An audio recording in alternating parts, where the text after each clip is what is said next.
religion, family, and technology. Focus on Liberia uncovers and showcases the best of Liberia and shows the world the truth about Liberia. We educate, elevate, and promote all things Liberia. We conduct interviews, panel discussions, debates, and more. Tune in to Focus on Liberia on Facebook and YouTube and be a part of the stories that make up the news. This is Focus on Liberia, and I am Dennis Ja. I'm Ansony Sieh, hosting in today's edition of the Hour of Politics here at Focus on Liberia. Anthony Jackson, we can't welcome you enough. The issues are serious. Let's get started right away. Issue number one, Nathaniel Mange of recent was heard, I believe, in Bond County, trying to make a statement about, stealing in government. We have been crying about corruption in our country, and the fight against corruption is more like a lip service. On top of that, this is the chief administrator of the country saying, well, even if I steal money, we are doing it for the Liberian people, then it is not a good thing. Mange clarified that statement by saying he spoke in context. What say you, Anthony Jackson? Did he not speak in context? Thank you. Let me start by saying that anybody of average intelligence would laugh McGill to scorn upon hearing him spouting such gibberish.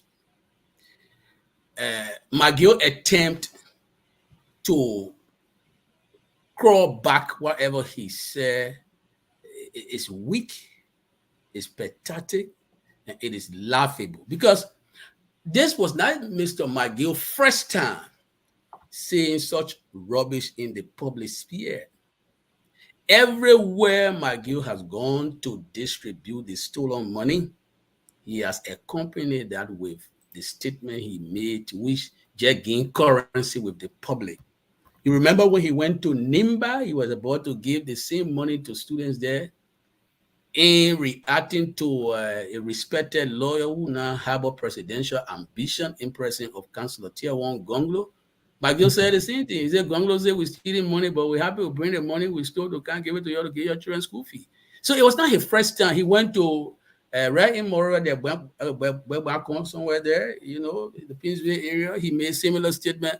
He went to Bond County. He repeated it. So the attempt to crawl back the statement is for me, it's just ridiculous, because what McGill has done is to confirm the testimony of Mr. Moba Molu, not just a ranking member of the CDC, but the chairperson.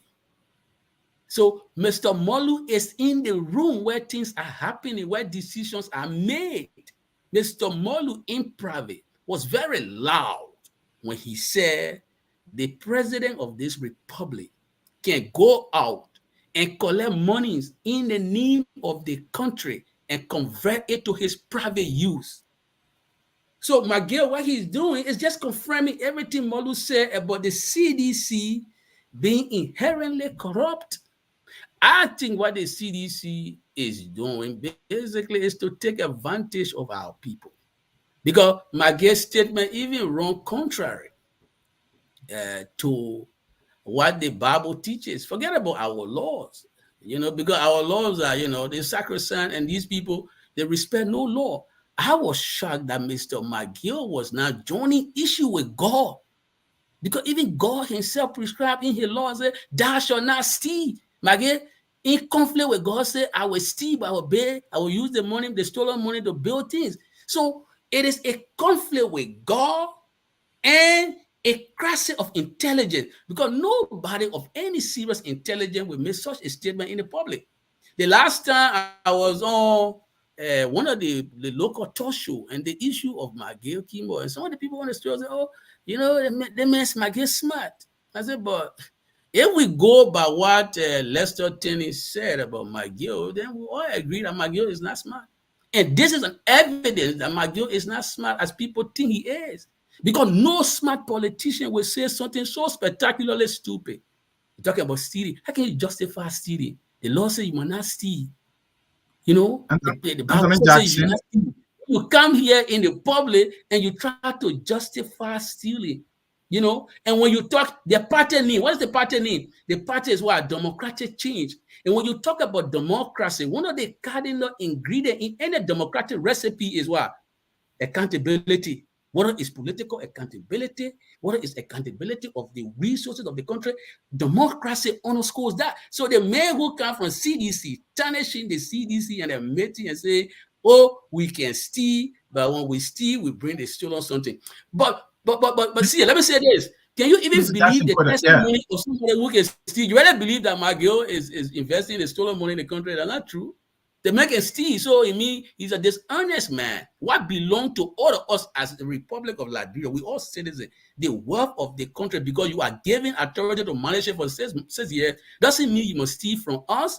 You should be able to equitably administer those resources that everybody will benefit. Don't steal, McGill. You're building home all around the place, taking some of the money and carrying it to Lebanon. You can't lie and say, oh, I investing all the stolen money here. That's not true. Do you believe in testimony? Mr. Jackson, McGill was able to provide a clarity that he spoke in context. You are a lawyer. You lawyers always use the English language. This is what I hear from the lawyers all the time. They're saying, hey, assuming without admitting. Now, it's almost like saying if. He said, if they are right that we are stealing, then we are using the money, for the Liberian people. So, like he said, he spoke in context. He was not saying this is what we're doing, and we are doing it for the benefit of the Liberian people. So, as a man who understands the English language well, to be nailing McGill, even with his clarification, I think you are trying to make a moral out of something here. The clarification is nonsensical. To say if they say we stealing, if they say we're doing this, then I mean we're taking the money and giving it to people. To just say if they say we're doing it, then we're doing it, it's the concession he admitting, he conceding, because there are ample evidence to show that McGill and the bulk of them in the CDC are stealing government resources. Even if you were to do a lifestyle audit of Mr. McGill, you only have to go too far to know that the brother is stealing. And the guys are stealing so much as though stealing were going out of fashion. President, we are taking power, knowing fully well that Liberian people, poor people, stood in the line to make him president, believing, maybe mistakenly believing, that upon becoming president, he will lift their standard of living, he will improve their standard of living. What did Mr. Weah start to do first? To invest in his private wealth, correct? You don't see how many things he built, condominium complexes that he built for himself, leaving the needs of the people untouched. Today, the vast majority of the people who voted for the CDC are still living in slum community. Go to Moravia, go along the Solin Wing. The Solin Wing remains the same. Why CDC, die-hard citizens, are going to Paris and getting married, as though there were not churches in Cape Mount where they come from to go and get married there, or as though there were not churches in their district where they can go and get married there. They take the wedding program. How many Liberians are privileged or have the privilege to go to Paris to get married? How many of them even traveling? They don't even have the food to eat, but you flaunt your stolen wealth in the faces of our people. And you're thinking that when you come and crawl back, your arrogant statement about stealing, you think they will accept it? So, Mr. McGill trying to crawl back this statement, I think, is utterly nonsensical, because what he said is objectively true that they are stealing. And there are ample evidence to show that McGill and most of them in the CDC are stealing. They're building swimming pools all across the country. Don't you see it? Don't you see them building swimming pools? Where do they get all the money from? McGill currently building a huge mansion in Bond County. He put one of his girlfriends in charge and told that because he and the girlfriend got a logo here, he took the contract from the girl in recent time. Where is McGill getting all the money from? Look at the other thing he did. In total disregard to the suffering of the people who voted for them, McGill had the unbridled audacity to spend over, some people say 30,000, but 30,000 is no small money. The real unofficial number that they spent on a mother's grave was 150,000. Where did he get that money from?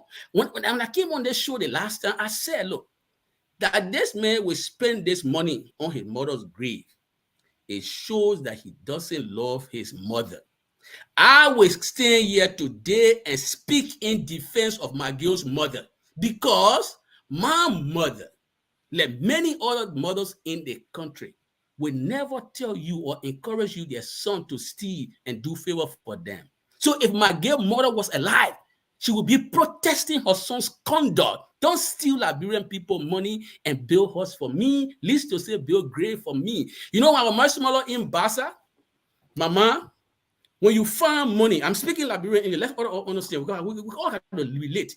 When you found money, like 10 cents or 5 cents, and the money was not rusty, and you come to my mother and say, oh, mommy, I just found the 10 cents from behind the house. She said, no, the 10 cents too clean. That money that you found, please carry it back. That's the moral that all of our parents taught us. So I stand here and speak in defense of McGill's mother. What McGill has done is to desecrate the memory of a decent woman. No good mother would tell the child to go and steal. McGill stole government people, Liberian people money and built him a grave. It's a desecration of that woman's memory. Because every time we come on the radio, we call the woman name. We will assume of death and talk about her. You don't let your mother when you use stolen money to bury her. It's unfair to that decent woman in the grave. McGill is just a bad son. Thank you, Mr. Jackson. Let's go to the other issue here. Representative Yeka Koloba just put together a group called Opposition Protection Unit, OPU. Looking at our history, we remember the likes of Lofa Defense Force, this Defense Force, and other. Does Yeka Koloba have any legitimate reason to put a group together here to provide his personal security? And if we are crying against the CDC for putting together what they call the CDC militant, right? Here's an image here, all right? CDC militant, we condemn them. Now, here is a leader in the opposition community doing similar thing that we all condemn. What's your take? But you see, the leader in the opposition community is not acting in isolations of the government action. Even a respected legal luminary, a human rights lawyer in the pressing of Council of Radio, was just on record in recent times telling on Liberian people to engage in the art of self-defense. When the government, through its agents, maybe quasi-agent, or maybe let's say the party, let's be honest to the government, the party, through its auxiliary, took the law into their own hands to go and brutalize students, innocent students who were exercising their right provided for in the Constitution, that when they had grievances, they should go and petition their government to redress those grievances. Students exercising their right were brutalized by an organ of the CDC. So in an environment like this that the government is creating, what do you expect Brother Yeke to do, brother? Does he say so finally for people to out of brutalize himself? Because in any conscious-minded society where laws are respected, people will not go and beat students like that and they be celebrating it. Yeah, when the Yeke is a law. Let me say this, bro. Let me say this. I will come to the Yeke being lawmaker. He's on record for suing the Liberian government, and I think he won nearly every case. Today, he won the case against the House of Representatives for his salary. So why can't he use the law? You know, yes, but you know, I'm sure you talk about the code later on, but you know, in a country like Liberia, where public confidence now in the code is at its lowest, one will be very cautious in how to trust that code to deliver judgment or to even enforce its own judgment. In my case, which is a startling example, the court failed woefully to enforce its judgment over prohibition, requesting the government to pay my salary and to give me my diplomatic passport. Today, the Chief Justice says shamelessly in that court having failed to carry out his own order. So it's a difficult place to be. You know, I understand your argument that maybe Yeke should have done something. What happened to Justice Janet? Has the court honored the ruling from ECOWAS? Has the government honored that? You see, so, you know, sometimes we reflect on Frank Fanon. The question remains, how is he behaving differently from what we all agree is a dangerous behavior exhibited by the CDC as a political party, forming the CDC militant and the COP that have record of engaging in violence? How is he behaving differently? He's an opposition. He should be the alternative. And now, while he does this, the opposition leaders, Mr. Boakai, Mr. Cummings, they are quiet. He said clearly that he put this group together to protect political leaders like Cummings and Boakai. And they are quiet. Yeke could be a student of Frank Fanon. You know Frank Fanon? The guy who wrote all the book, The Wretched of the Earth, on the Angola and the revolution and the decolonization. You know what Fanon said in The Wretched of the Earth? He said, naked violence will only yield to greater violence. If somebody think they can punch you, maybe you can pick up stick and show them good sense. All right? Mm-hmm. In an environment, because you see, we're dealing with CDC here, and you got to know the CDC record. These are men who came to power by carrying casket on their heads. They have no decent respect for the laws. These men. So when you're dealing with these men and you say you will be soft hand in glove, maybe like your dead body they will find in the street, like Princess dead body. Do you want this man to say so plainly while McGill empower ex-combatant? You didn't see McGill empower ex-combatant to even have the audacity to hold press conference in Monrovia, Liberia? When McGill is giving ex-combatant money to close radio station down, as in the case of Costa radio station, do you still want Mr. How got the other man to just be clean man hold your hand and say you can't beat me or you can't kill me? Is that what you want? I don't know. But if the man is taking action in self-defense, the law itself will support him or protect him, because the law also says that we should act in self-defense. I don't know to what extent he wants to carry a group, but if his group is to provide self-defense because the government is failing, even the government own people. The other time they got you did not hear about the Porcupine Brigade? A Porcupine Brigade established by McGill, together by Nathaniel McGill. So if Nathaniel McGill, the minister of state, who got more money than the judiciary, because they gave McGill more money than they gave the judiciary, if that man can organize a Porcupine Brigade, you want like a leftless body to be seen? Oh, but you should have known better. You are revolutionary yourself. How come you didn't do anything to protect yourself or to protect your environment? The last time, what did Dr. Famula say? Dr. Famula said, these people who are embracing violence, if they were to outrun my home, there will be funeral on both sides. That's the family. Because the CNCDC were threatening peace in our country. And he had to tell them, he said, oh, I'm not going to run away from these people, from these boys.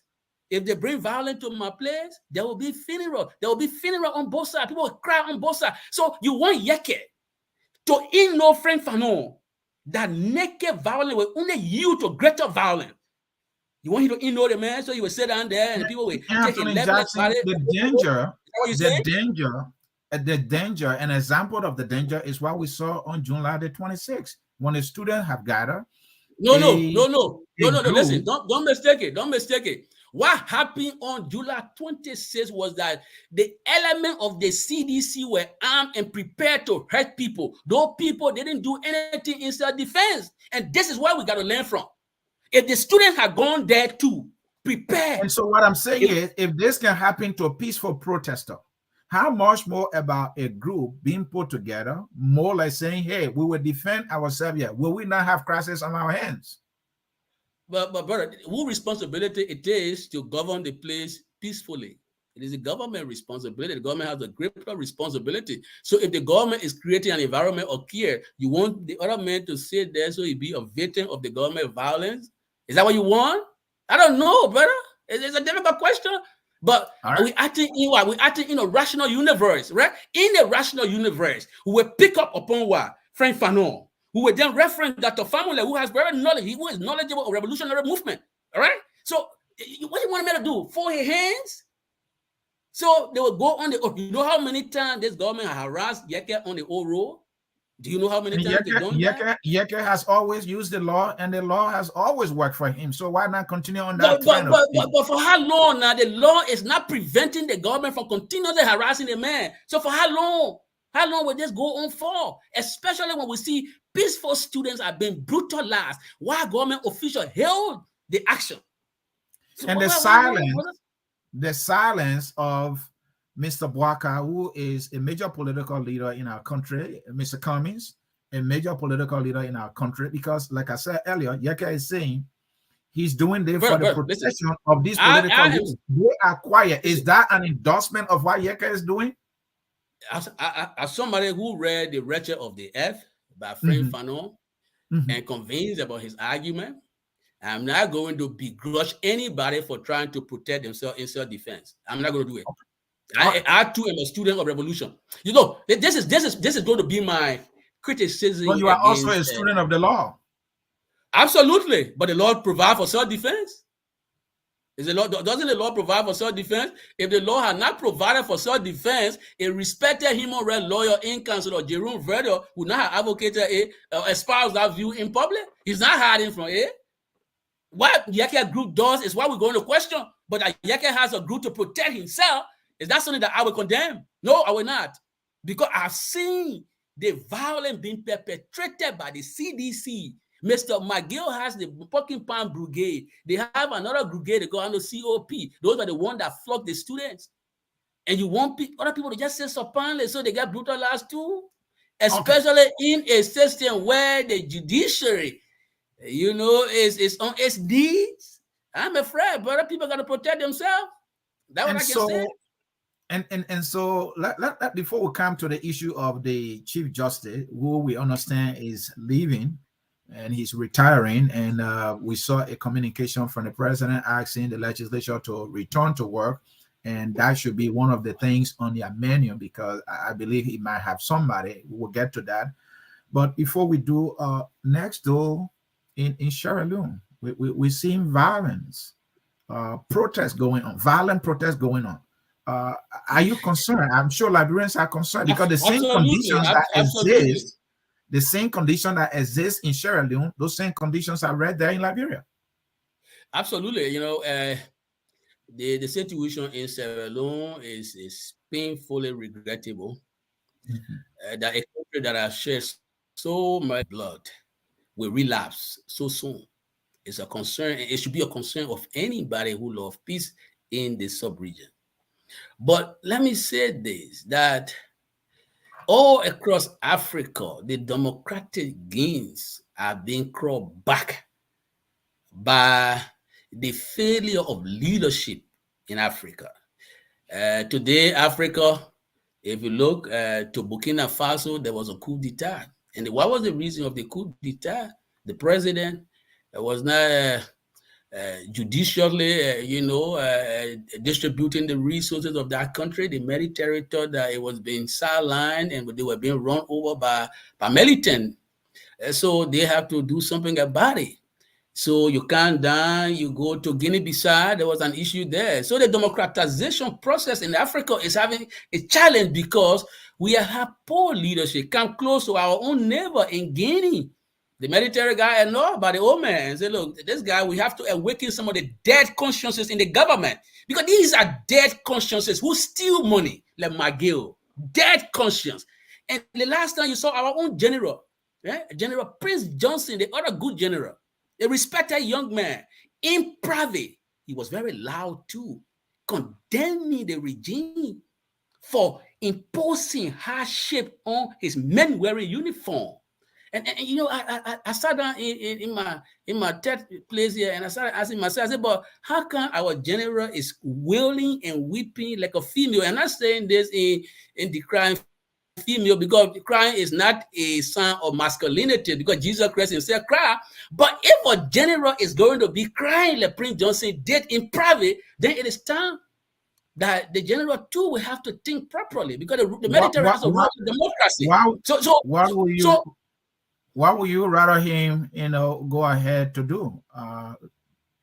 Go against the government? brother, in a democracy, the military has a role in a democracy. The military has a role to protect the democracy. If you have people who are Are you blatantly wishing for abusing power, a Guinean scenario in Liberia?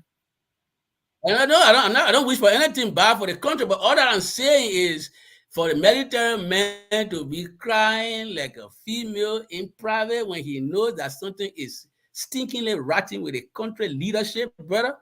It's a call for concern. Sometimes we have to work together to awaken the dead consciences in the government, because there are real dead consciences in you are our suggesting government. that there is an option. Consciences. It seems to be you are suggesting that there are options that he can, use as a military leader. Instead, he's crying the point I'm trying to make is, I'm just making a point to drive home why the democratization in Africa, the effort to democratize Africa, is being having these hurdles and challenges with the intervention of the military. Because you see rampant corruption, right? Look at Liberia today. People are dying of poverty in slum community while McGill boasts of stealing money and giving the people peanuts. How do you deal with this irony? The people who voted for McGill then are poor people. Ma Mary, her daughter, got killed like a dog in the street. And the president of the Republic of Liberia took to studio to make music instead of dealing with that vexing issue. And I was staying here in defense of Ma Mary because my mother, when my brother died in car accident, my mother never forgot that pain until she went in the grave. Today, Princess Ma is still crying that bitter tears. While seditians are dancing buka, the president of the republic is debasing the standard of the presidency. The constitution doesn't provide that the president will make music. No. What is making music for? The president's duty is to work to improve the standard of living in our country. When people are dying in the street, you got to be concerned about the security of the people. You don't go in studio and make music. No, that's what Weah is doing. So if guy like Prince Johnson is crying in private, I would say, Prince, you don't have to be crying. It's not time for men to cry. It's time for men to take action to awaken dead consciences in the government. So President Weah should not be dancing while people dying. In your opinion, Anthony Jackson, why, in your opinion, and you're speaking as a lawyer here, I know you are a political actor too, but you're speaking here as a lawyer as well. What do you think can Prince Johnson do? And folks listening, the Prince Johnson we're talking about is the defense minister. Is that correct? The current defense minister. Yeah, the current defense minister of the Republic of Liberia. We're not talking about that warlord Prince Johnson. Yeah. So what do you want him to do? He can take reasonable action. But again, the point I'm making is, did you listen to the recording? The recording? Oh, yes. You listen to the leaked audio? The leaked audio was that, look, these people, he criticized the Minister of Finance in very disparaging terms. The man was angry because he sees the level of corruption that have engulfed the government. How can you be stealing so much money when the men wearing uniform, you pay no attention to them? We were talking about the violent in Freetown and why Africa now is reversing the gain in democracy. And that's why I thought to highlight what's happening in Liberia. The military is desperate. It's being it's being treated as though it was a third class organization. That's the military. So we saw the same thing in Mali. We saw the same thing in Chad. The same thing in Sudan. When you treat people like this, people in power with dead consciences, stealing money and putting it in a grave, and you subject men wearing uniform to harsh conditions, what do you think they will do, brother? So to preserve our democracy, it is imperative that people in power pay attention to the needs of people who elect Comrade Jackson, you are also a student of history. We saw this with Master Sergeant Samuel Doe when there was this cry for corruption and bad governance. Doe and others overthrew a government, and you saw it did not go well for us as a people. So for you to be here and be citing example of Mali and other countries where the military took action because of corruption and bad governance, clearly you are saying, hey, Minister Prince Johnson, Do something. Stop crying, baby. It's time for you to take this government out. That's how anybody But wants. you don't have to. You don't have to. You know, the mayor doesn't have to. The military doesn't have to get involved with coup. But and nobody will Well, how discuss can coup the in military public. intervene without overthrowing? How can they do it? Tell me. What they can do. You see what happened in Sierra Leone in recent time when the people stood up to petition their government. The police, misguided, started to use violence on the people. We are told that the military had to join on the side of the people and say, no, you got to stop it, police. These people have their civil right to exercise. And so all that I'm saying here, but that situation has not come to bear yet, Anthony Jackson. I have not seen Liberians, right, in the streets saying, hey, until these demands, these conditions are addressed out of a government, we're not leaving. Now, we saw that in Madagascar when Didi Rashiraka was trying to carry on something over there. The military stood by the people, but we have not seen the Liberian people standing for themselves. So for you to be calling on the defense minister now to do something when he's yet to see the people making but the point, is the point. My point was a defense minister is crying in public about corruption. The government should not create an atmosphere where the defense minister will be decrying the government of corruption in private. Because what would definitely happen is what we see in Guinea, right? Or what we have seen in Guinea and other places. For the democracy to mature, the government should have an obligation to everybody, including the military. Now, if you don't see this happening, it's a potential danger to the country democratization process. And I think it's sad because we were trying to basically look at the violence in Freetown, and then we have to look at other areas. But the bigger point is people will not speak like General Johnson if they believe everything is going well.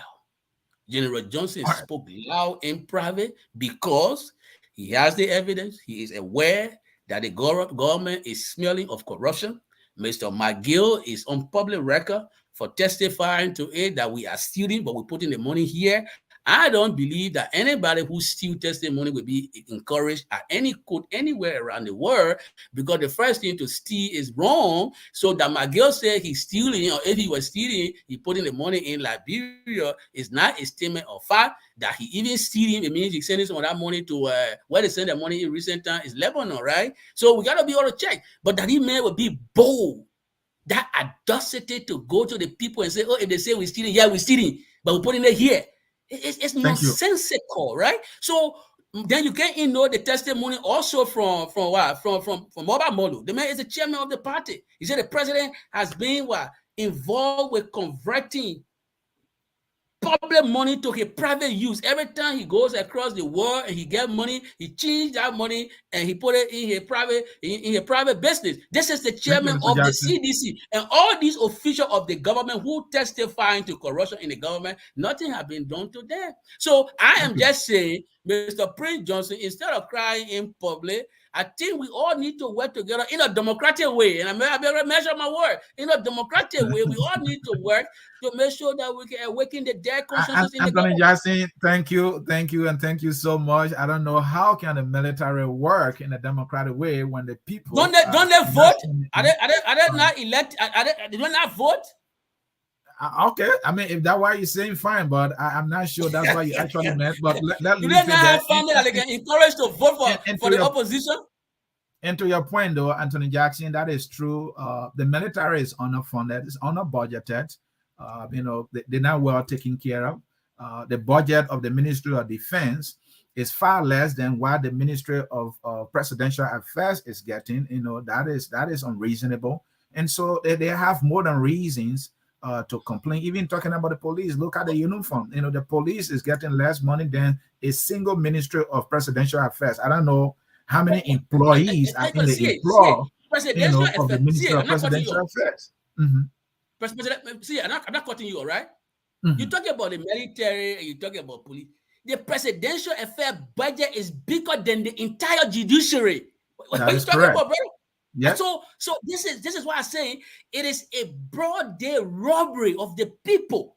that the CDC is doing. And McGill is proud and boastfully saying it in public. And then the general is in private and he complaining and he crying. What is this going on? All right. You And know, I think you be crying, you got a man of action. So you can tell your family people, the military people got wife and children, right? They can tell their children, they can tell their wives, so say, look, we'll vote for their children, right? There's nothing wrong with doing that. But I think it's a sorrowful thing that the general is sitting down. That would mean the military is getting involved in politics.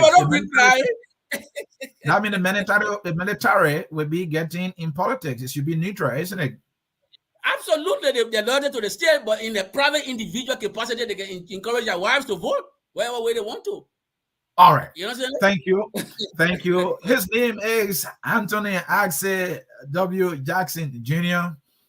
He's a legal man, but at the same time, he is a politician. We are in an exclusive with him here discussing national issue. Finally, let's come to the Supreme Court. The head of the Supreme Court is the Chief Justice. Boakai is retiring. You are a legal man. You have not been happy with Boakai. Are we going to get somebody better this time to replace Boakai? And will any such person be coming with a better legal, philosophy that will uplift the institution that has been underfunded? The Ministry of Presidential Affairs gets $20 million for its budget in the 2022 budget. The Supreme Court, which is an entire branch of government, gets less than $8 million. Talk to me about that. Courts in functioning democracies are established to do justice by scrupulously applying the law. And the guiding principle for the establishment of the court is that equality and fairness before the law. So when you go to the Greek goddess, Tetina Temis, it says, everybody who comes before me, big and small, equal, rich and poor, equal, powerful and powerless, equal, have and have not are all equal before me because I'm blindfolded. Brother, is that the standard you are observing in present day Liberia? So even before we can deal with the issue of the judicial philosophy, we have to have a court that has the courage to protect our democracy. Regrettably, what we are seeing, I think it is one thing. The judiciary today has a reputational problem, whether it's lack of confidence in that body.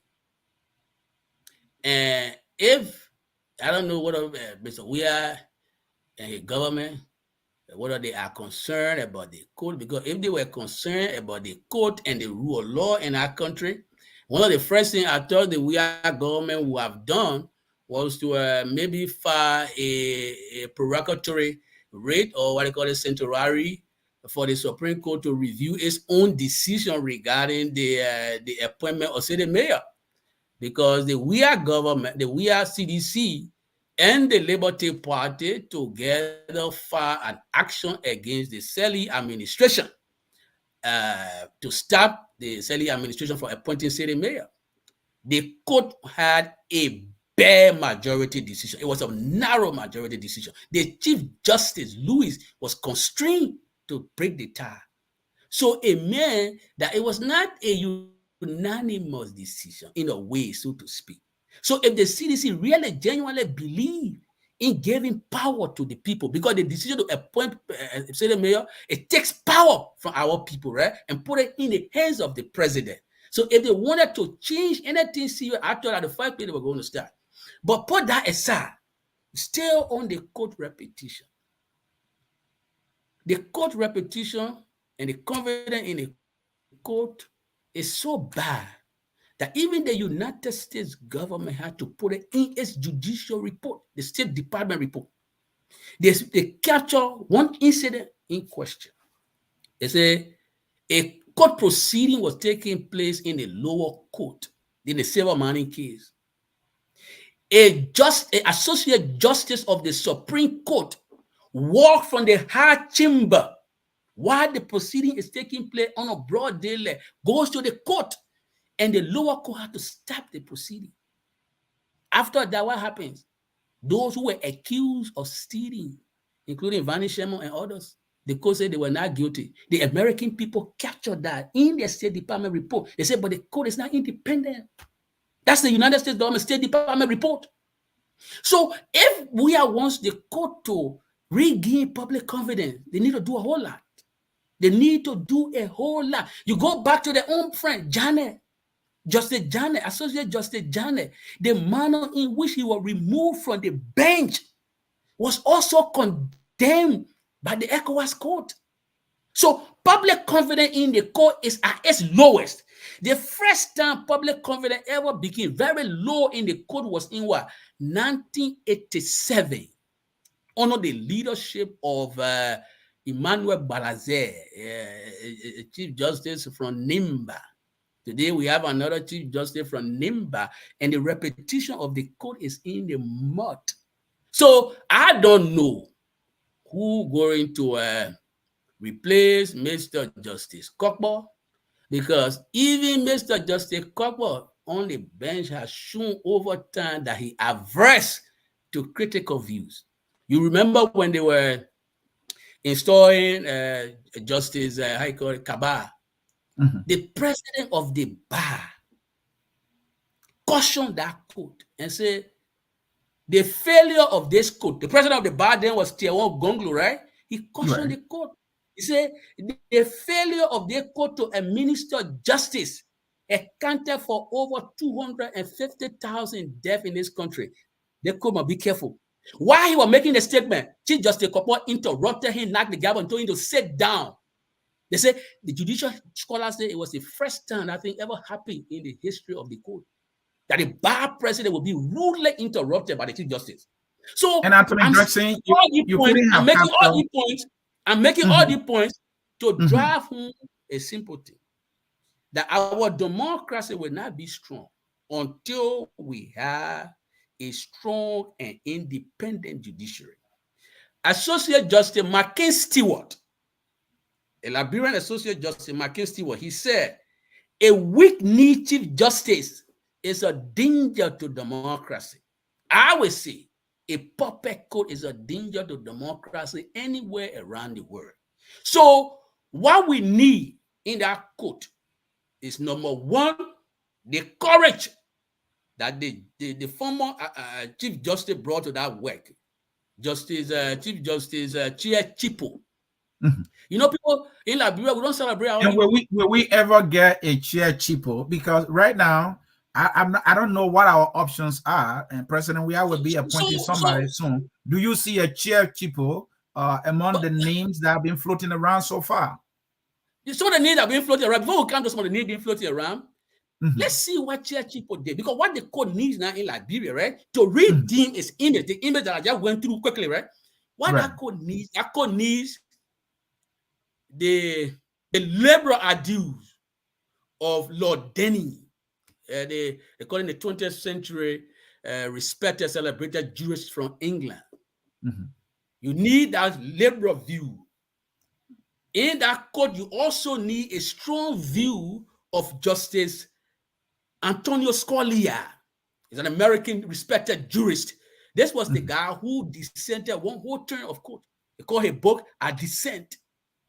Then we need the courage of Sieh Chipo. And Sieh Chipo courage, people don't talk about the man's courage, but it's good to talk about his courage. Sieh Chipo was the Chief Justice that Mr. Doe appointed in 1987. Mr. Chipo went to the bench and said, look, I will clean the court out.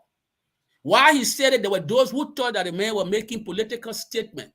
So a gentleman named Harper Bailey, a judge of the probate court, he and his wife, Mona, they took $2,000 to go and bribe Sieh Chipo, believing that because they all came from Grand Judea, including Doe, Sieh Chipo were compromised.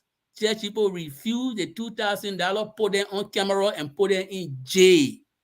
This man took risk. They didn't care about the job. Samuel Doe got angry with him. He went and freed the people. Church people tendered his resignation in November 10. Doe rejected the resignation and carried on some kind of bogus thing. He said they impeached the man in December. But I'm saying all of this, that if you want to change Liberia, you need the courage of church people to say, look, not only that I will say this is wrong, I will not do it because it is wrong. And can we find a church people in our midst today to do the job? So that is the $1 million question. And if you come now, we come back to some of the names that we've been hearing. And somebody told me, they said, I won't carry my friend Serena Silva on the bench. I smile. I said, because Serena Silva going on the bench. You got to be killing me. Serena Silva as Chief Justice of the Republic of Liberia? He's a diehard CDS here. He has a right, President. We have the right to elevate a man to that rank. But I said to the people, I said to that person who told me, I said, right now, to be earnest, C4 represents the face of the government in weaponizing the court against opposition. Are you saying he's a weaponized lawyer? They are weapons. C4 is the face. No, he's the face of the government effort in weaponizing the court, because every time he goes, he uses the court to get an opposition. Menikweke Duma made an innocent statement on Facebook. You know the man got no capacity to get any gun from anywhere. And C4 carry the man, want to carry the man to prosecute the man?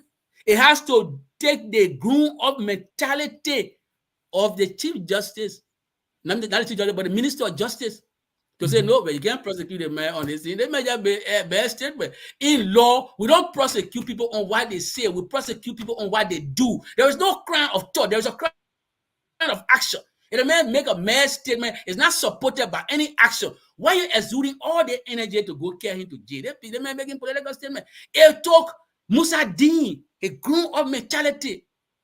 So you will not be surprised to see Serena Silva. No, Ali, I'm giving you an example.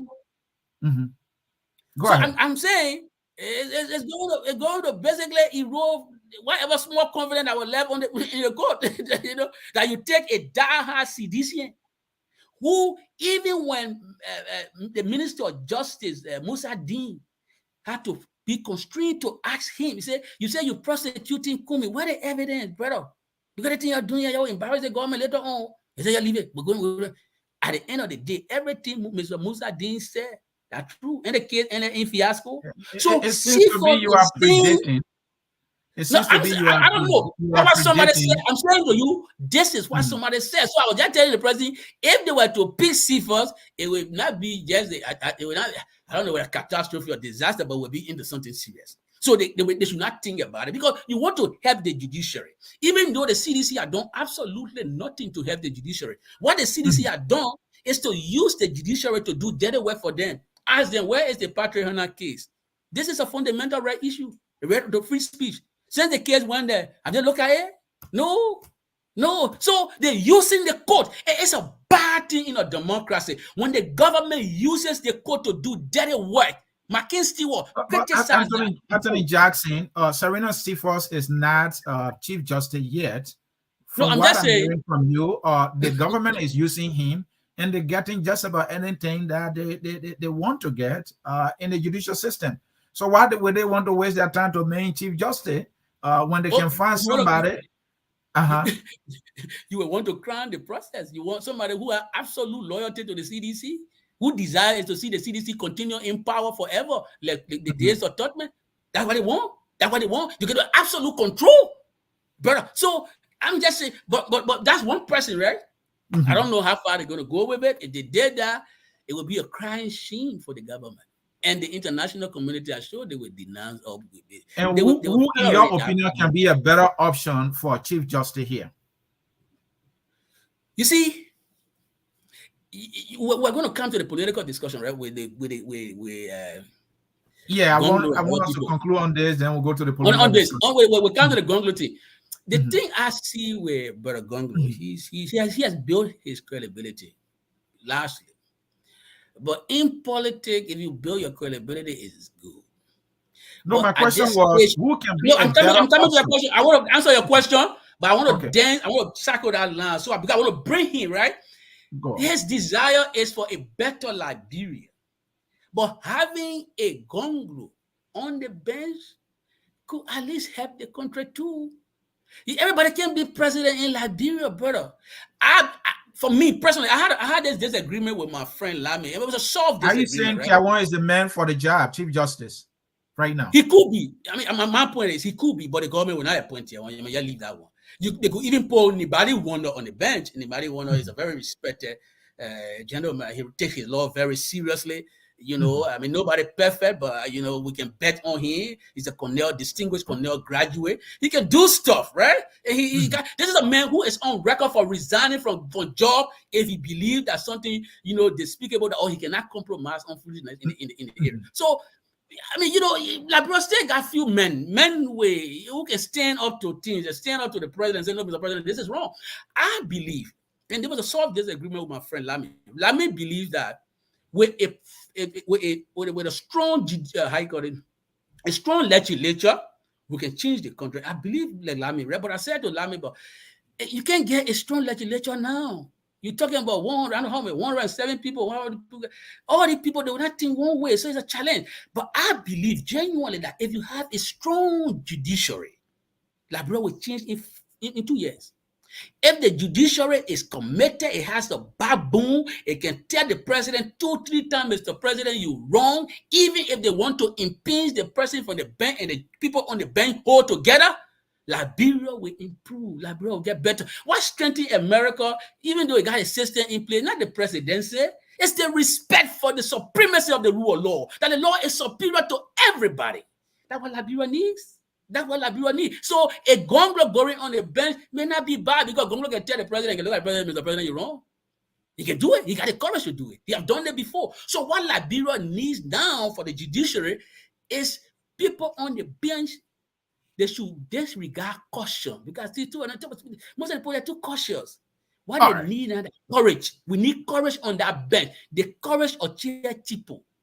You can even bring anybody want to have former student activists. He's a respected lawyer. So CDC got to do something as though they themselves mean well about the country. But what is CDC coming across? You know what the CDC coming across to me? No. The CDC is coming across like these rubbish football fans, right? The ill-behaved football fans who, when they're on a spectator wing or on the sideline, they'll be condemning all the players on the field. Then by the time you put them on the field, they can't even find the ref for. That's what CDC is. CDC carry casket, condemn everything Manasseh did. Today, they say, oh, Manasseh still also wants you too. They can't even find the bearing. So if they really love Liberia, let them put anybody on the bench. Or let them put Gongloe on the bench. Thank you. His name is Axel W. Jackson Jr. He's my guest in this firing edition of the Hour of Politics. If you are just joining us, we want to say welcome. You can do us that favor by sharing the show with your contact so that Liberians, in area sphere will be able to follow the discussion. We will take a short break. When we come back, we will be talking about election 2023. We want to know how Judge Weah is going to do against Mr. Boakai, Mr. Cummings, and Cummings Gongloe, who is also in the race. We will look at all the variables for 2023. A short break. We will be right back. Stay tuned.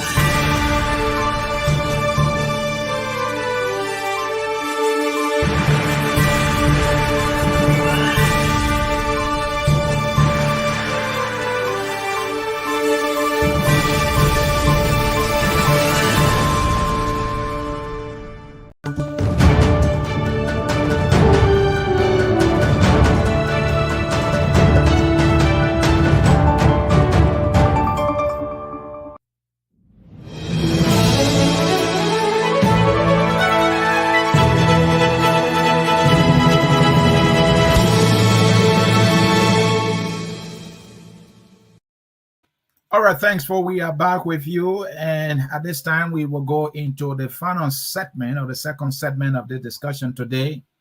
We asked 2023 chances against Boakai, Cummings, and Gongloe. Who stands a better chance against President Weah? Weah be VP Joe Boakai, Weah be Alice Cummings, or Cummings Gongloe. Folks, the discussion is starting right now. At Focus on Liberia, we discuss everything Liberia, from education to politics, arts and culture, entertainment, agriculture, history, religion, family, and technology. Focus on Liberia uncovers and showcases the best of Liberia and shows the world the truth about Liberia. We educate, elevate, and promote all things Liberia. We conduct interviews, panel discussions, debates, and more. Tune in to Focus on Liberia on Facebook and YouTube and be a part of the stories that make up the news. This is Focus on Liberia, and I am Dennis Jack. And I am Ansony Sieh. The first question in this segment, Anthony Jackson, put up your cap of analysis here. We're talking presidential and legislative election, how Mr. Weah is going to do against these opposition candidates. Our first question here is, how does Cummings score right now? And what are his chances looking at money, looking at strategy, and looking at numbers? Yes, so, before I answer the question, I want to conclude on this info one for the break, right? Please. I want to give Liberian people an example of a strong code, what a strong code can do. And you don't have to go far. Go to East Africa. See what the Kenyan code is doing or has just done. Not only that the Kenyan code mustered the courage to reverse the election result before, in recent time, I think April 2022, the Kenyan code ruled against the president of the republic on what they call the BBR amendment, the Building Bridges Initiative. It was an initiative the president was advancing to amend the constitution so he would have created more constituency and even the position of prime ministers. The court, this is a female chief justice matter. The court said the days of an unaccountable presidency are long gone in Kenya. They were looking at Uhuru Kenyatta in the face and telling him, and because of the independence of that court, you know what it's doing to the economy of that country? Does not improve business investment, increase confidence in the business atmosphere. When you have a strong judiciary, it promotes what? Good market economy. Because the market economy will not function in the absence of the respect for the rule of law. We encouraging our court to be at least independent, also show a semblance of independence. Yeah. Now, with the question you asked me, let me say this. Mr. Cummings, I got some sympathy for Mr. Cummings, but for me, I would tell Liberian people and encourage all my friends, my friend, I had a good relationship with, how you call it, brother Costa while I was in London.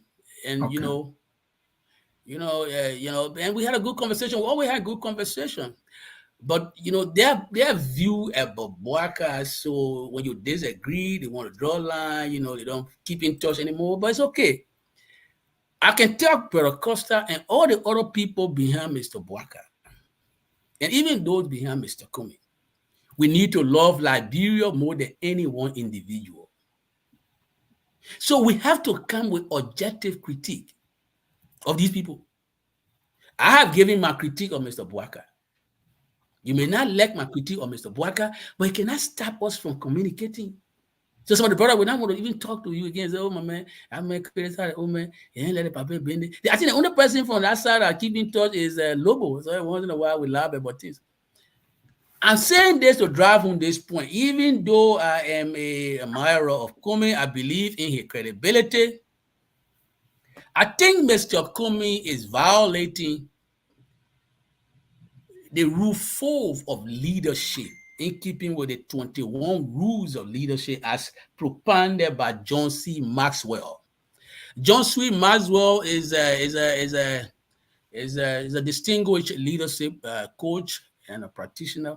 So he drew out 21 rules. He called them the 21 irrefutable laws of leadership. Law 4 says it talk about the law of navigation.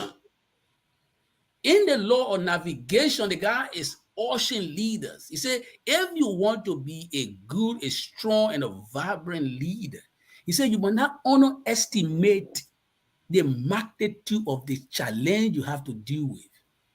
On this point, I think Mr. Cummings is underestimating the CDC that he going against. I love him. But look, see how much time we left with. CDC people are accustomed to carrying casket. These people, they don't abide by any law. The CDC people see the government as their money bag. And Mr. Cummings wants to keep a polite conversation with them. And he thinks by doing that, he will win. He really thinks so, brother? I don't see that. So, are you saying that is a losing strategy? What I'm trying to make here is Mr. Cummings cannot be underestimating the challenge he has when he's dealing with fighting CDC. Right now, Cummings and people are still talking to each other. I don't see the man one leg good move in recent times with Weah coming on board. But people who are critical of Weah, they will give their critique of Mr. Weah. I mean, he's credible because what Mr. Weah McIntosh brings to the table is the same thing that Cummings brings to the table. Not very much, not very different because both of them are respected internationally. Both of them got some money and blah, blah, blah. But what the strategy for the ground game? Who do you have on the ground? How organized are we on the ground? How coherent is our argument against CDC? Take, for example, all the stolen money McGill distributing all across the country. What are we saying about this? What is our strategy to counter-argue that? McGill go and get scholarship. One of the things I said to somebody the other time. And what would be a better strategy, Anthony Jackson? What would be a better strategy that a Cummings team can use to be able to fit in line here? But it seems to be they are way behind. This is my concern. So I'm concerned about is he underestimating the fight that he got on him? CDC see the government as a monetary. You will not take anybody money back without a fight. The CDC will fight back without observing any rule. They will fight with all gloves. If Cummings were to gain any small momentum right now, CDC, if they get desperate, they'll be throwing petrol bomb in your rally. And what do you have to counter them, Mr. Cummings? You're still talking to your people at this stage. So it seems that it's over for Cummings because this kind of strategy that you are trying to suggest that should be used. That's the point. The point is, hold on, not necessarily that strategy. Hold on, Anthony Jackson. The strategy you seems to be suggesting that would be able to be in line or would be able to counter the CDC strategy. Those things are far from the Cummings team. They even see those kind of strategies are completely unorthodox. They will not use it. So it's game over for them, isn't it? No, not game over for them. I think they can recalibrate. I think because they have to have a grand game, the strategy on the ground. How do you awaken our people? The last time, look, let me give you one other example where I think is problematic with the team, right? Cummings was naturally giving in what we call chess the tempo when the government tried to support the lies that Mr. Ure was peddling to go to court with Mr. Cummings. The Ure government stood on Ure lie and took you to court with force and Booger clean. That case ended in disaster. How have you used that, Mr. Cummings, to your advantage? That was a tempo that the government gave you naturally. Imagine Gabriel Bacchus Matthews were the opposition leader as we speak, and the government side with one scam man and go and lie on him, and they come out of that court clean. You know what the organizational skill of Bacchus would be doing, or his voice would be echoing across the country? Even if you say, okay, Bacchus is dead, take that to Burma family. Make him the opposition leader, put him in the place of Mr. Cummings. Government lie on you. The case end in fiasco. You today be listening to the towering language of that family.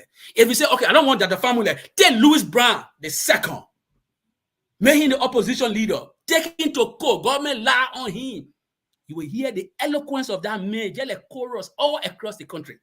Today, come the people lie on you. You go there, the kid, if you ask, is there walking around? How are your people using it to good effect? I don't see it. I have not seen it yet. Look at the fiasco Mr. Boakai is that guy involved with, which could even capitalize on. Mr. Boakai, presiding as chair of the CPP, broke away. He said he was showing somebody hand in Lofa. He went there and ended in a catastrophic disgrace. I thought Cummings was stood on that now and started saying, look, let's pivot. He said, you can start carving the message now. So you can't beat the thing alone. Let me I'm saying, I'm making the point. The point I'm making is, you made a good point, and I'm in agreement here, but I'm going to put you on the stage here. So let's put you in Cummings' position.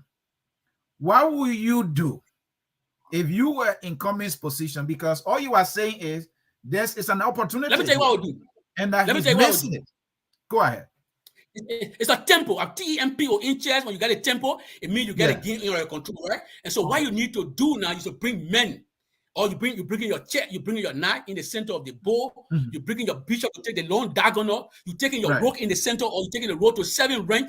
So what Cummings would be doing now is to get men who will now come and sustain that narrative.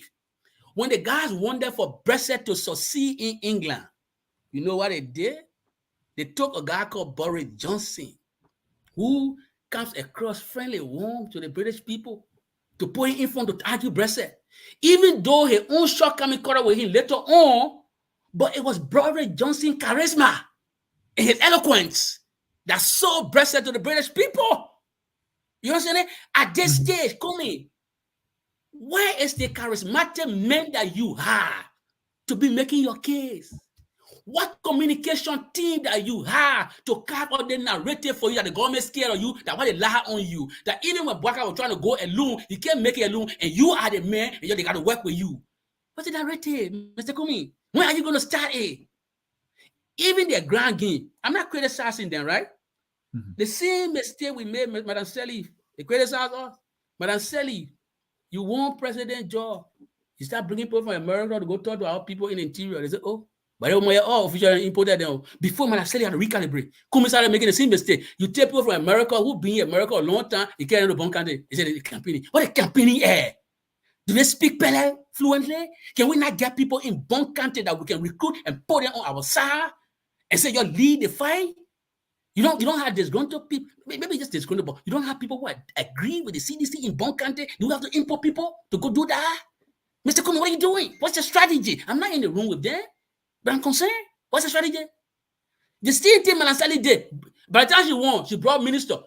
All the ministers from America. People say, no. Sorry. You haven't won yet. All the people who live in America for plenty of years, you carry them. Even don't know that happening.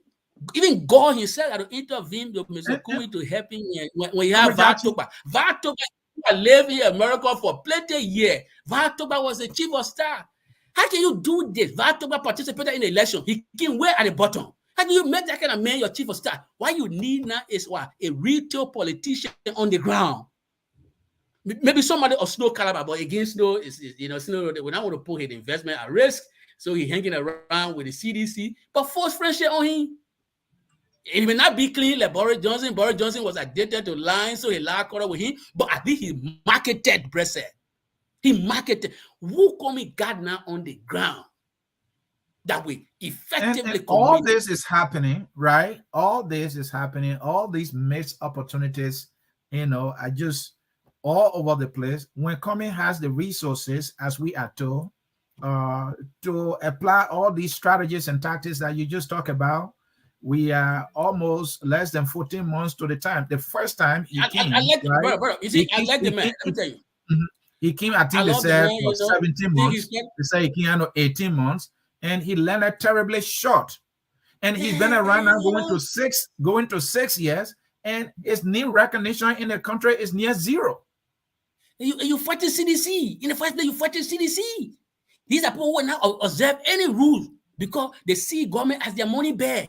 You can't take anybody money bear from them with a fight. CDC will fight you. Who told you could make CDC? Because right now, when I in Atty gear, you see these people acting like they civil law. Trash, don't forget it.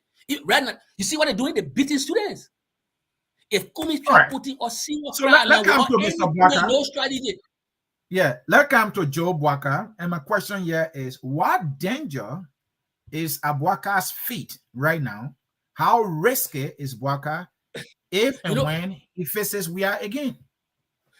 First thing again, we are, Boakai. I'm quick. I'm doing a critique of Cummings because I like Cummings. I think you gotta buckle up. But the Boakai thing, brother, the Boakai thing, the country is at a low place, brother. The country is at a low place. Like you have the last time I'll come in. I did a piece the last time. I said, what we have, the government and the opposition, it's like you have two lazy teams or two poorly prepared teams. Both of them having one spectacular opportunity and screwing up big time. This is what we do. Boakai, at this stage, when Boakai contested against the CDC, right? Boakai was the incumbent candidate, so to speak, because he was the vice president who was going to be president. Right. With all the party institution behind Mr. Boakai king out of that king was 14-1, right? Because he won with one country and the other one. So if you check it, he lost, right? Terribly. Exactly. Beyond that point, he himself argued, said, after that election, my health declined, the age increased. Where is he going to get all that stamina and the energy to put on a big fight with the health declining, the age also there taking a toll on him? Then more than that, he has a challenge of being a divisive politician. He has the challenge of suffering from tribal epistemology. Who believe that, he got to play tribal card anyhow to win. You can't make a lofa alone, can't make you president, man, Boakai. So right now the CDC is fighting in lofa. You saw what they did there? They putting money there. I saw the photo with people taking plenty of money. To see the people, the photo is there. It speaks plenty of words. Taking money in their hands. Today, CDC fighting in Nimba. These are four rich countries that CDC fighting in. And you said, Boakai. First thing, I don't know who is in the Boakai camp that will shake the money tree for them too. I don't know. Because you, in the absence of serious resources, you can't put out a big fight against them, man. Against Weah, because the Weah people are determined to fight with everything they got for the second term. Weah believe that the presidency is the only place that he can stay to be able to pin his house. Even when Weah was senator, he could not even pin his house on 9th Street. It is the presidency that have made him to build all these things across the country, and he think he's going to just sit down and allow somebody to come and take it from him easily.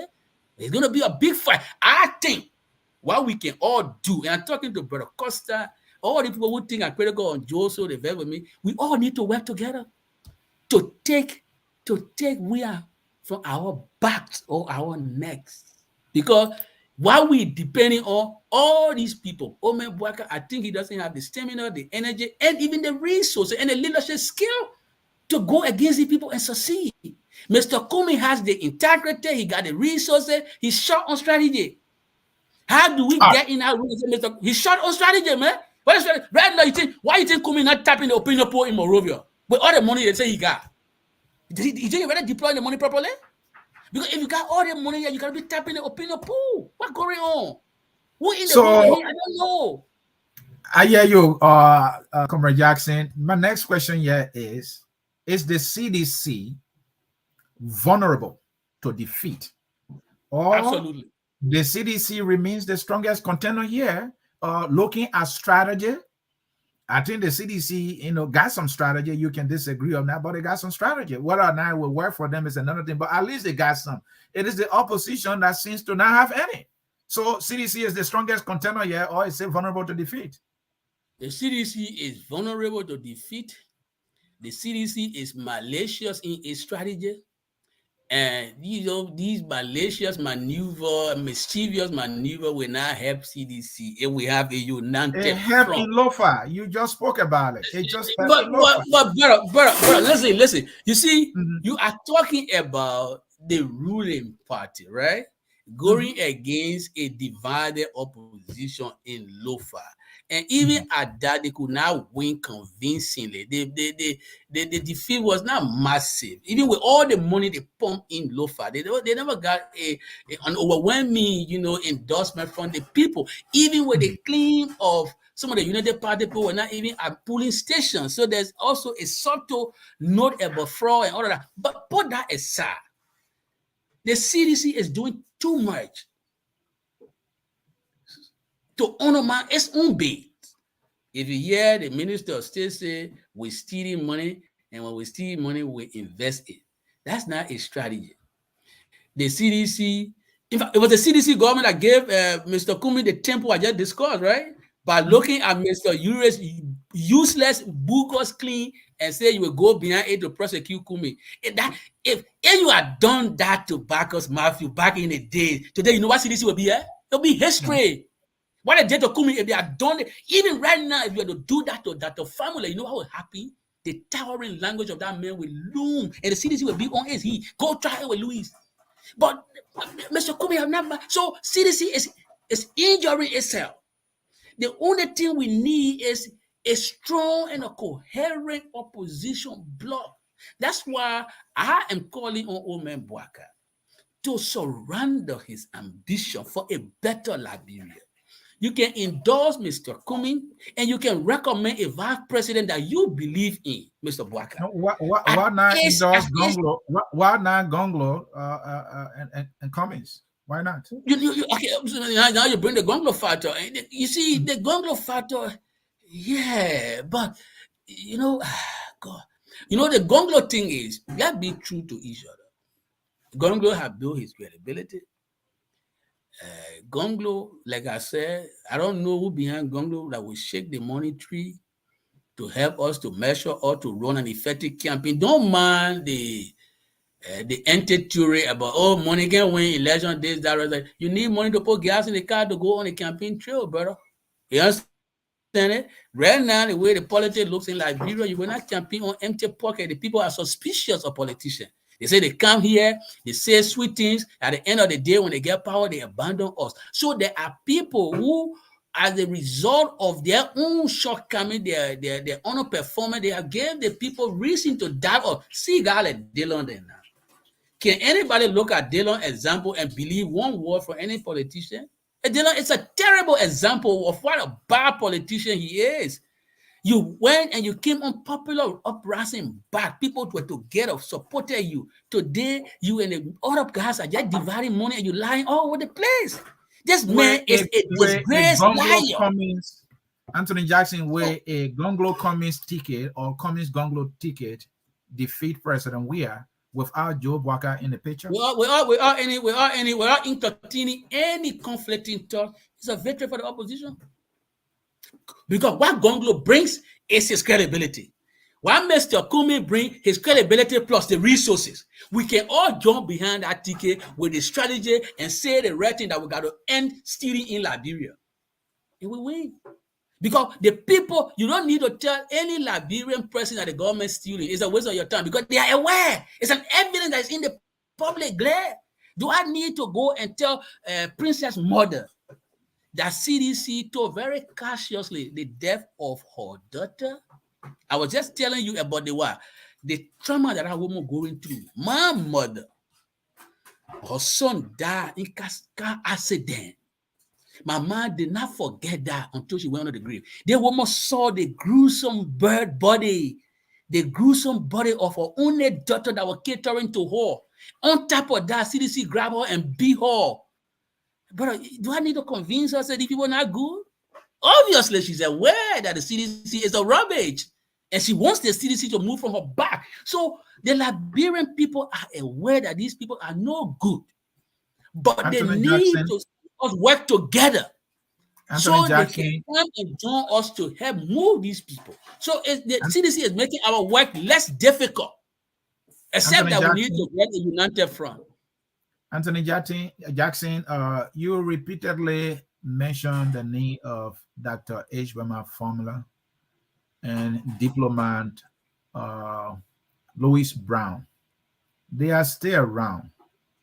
I'm sure you believe that the country is on a perilous path what the men are waiting for to speak. If they believe that Judge Weah, this government is this bad, what time are they waiting for? Do they want to be on the ticket before they can intervene You know, here and get involved? Or are they just playing the, oh, I'm a big man, so I'm waiting for the right time? Is there a right time thing here in politics? I spoke with, and I'm privileged to speak with the two distinguished gentlemen who named your call. Occasionally, I chat with them, and one of them said to me, Brother Jackson, in the fullness of time, we will speak out. He said, but our people should understand that what they are seeing is a mistake. But in the fullness of time, we will come to the microphone and create the consciousness that is needed for the society. My friend, when you fight too long, sometimes you need to take a break. Some of these men have fought too long. They fought too long. And see what has happened. I was talking about the fourth law of the 27 law of leadership. One of the laws the guy said about leadership in the book is the law of legacy. The law of legacy. Okay.